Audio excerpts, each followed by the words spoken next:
And fireworks sales are about to hit some of the highest of the whole year, and with more and more being set off during July. Did you know that June is actually Fireworks Safety Awareness Month? To talk about some of those do's and don'ts is Dr. Mike Sevilla of the Family Practice Center of Salem. Good morning, Dr. Mike. Thanks for joining us, and happy Father's Day to you. Yeah, thank you. So, you know, a lot of people, especially here in Ohio, they have a lot of access to fireworks. What are some of the dangers that can potentially come behind that? Well, I get a lot of questions from my patients, about fireworks and fireworks safety. So I have some tips for you to share with all of you. So first, of course, small children, should never be allowed to handle fireworks. Older children should have some supervision.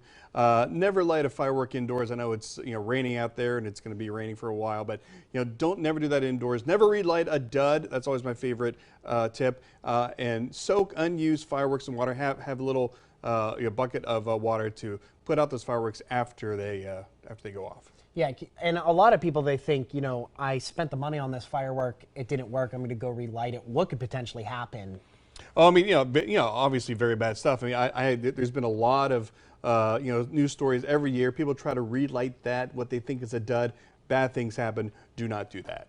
And so, especially with children, I mean, for me, I would never even let a kid touch a firework. But I mean, if you do, which is probably going to happen, what are some of those tips that you could give? Well, I mean, when people have, these fireworks, I mean, it's just like, have that bucket of water really ready, have those, older children, to be supervised. But I mean, did you know that, there's about 13,000, firework injuries every year, and 2/3 of those happen between mid-June and mid-July. So this is really the time of year to start being cautious about it and being really aware of fireworks safety. And just one quick last little thing here. How many patients do you see that come in with injuries from fireworks? Oh, I mean, we see a lot, and it's just, and I talk to my patients about these safety tips, all the time. If you have that injury, see your doctor or go to the emergency room immediately. All right, thanks, Dr. Mike. And when we come back with him in our next hour, we're going to be breaking down some of those stats regarding some fireworks safety. And fireworks sales are about to hit some of the highest of the whole year, and with more and more set off during the month of July. Did you know that June is actually Fireworks Safety Awareness Month? And to talk about some of the do's and don'ts is Dr. Mike Sevilla of the Family Practice Center of Salem. Good morning, Dr. Mike. Good morning. And happy Father's Day to you. Glad to have you here. Yeah, big shout out to my dad. Happy Father's Day to you. Now, we hear a lot about, a lot of these fireworks, and every year more and more people get hurt. So what are some of the things that people should keep in mind? Well, I talk to my patients all the time about, fireworks awareness. Of course, don't have little kids, handling fireworks. Older kids, they have to be supervised. And I tell all my patients, never relight that dud type of firework. That's never a good idea.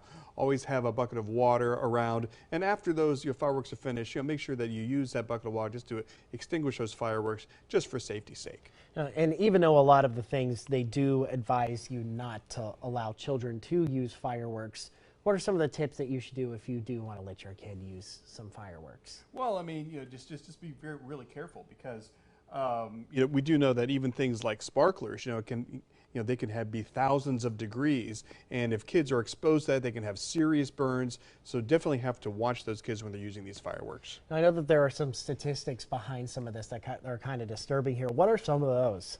So so in 2017, which is our latest data, almost 13,000 injuries reported. But we know that between mid-June, which is now, and mid-July, more than 2/3 of those injuries that go to the emergency room happen during the month around July 4th, and 2 of 5 fires on the July 4th holiday come from fireworks. So it's important just to kind of keep in mind all of these safety tips. Of course, if there's any issues or questions, contact your doctor, or if it's an emergency, go to the emergency room right away. And lastly here, what are some of the injuries that you commonly see at your practice? Well, I mean, we see a lot of injuries involving the fingers, involving the hands, involving the arms. Those are type of things when people are not very careful with their fireworks. So it's important to follow those safety tips. It's very important to do that. All right. Well, thank you, Dr. Mike, for joining us again. We always appreciate when you come on. Thank you. Thanks.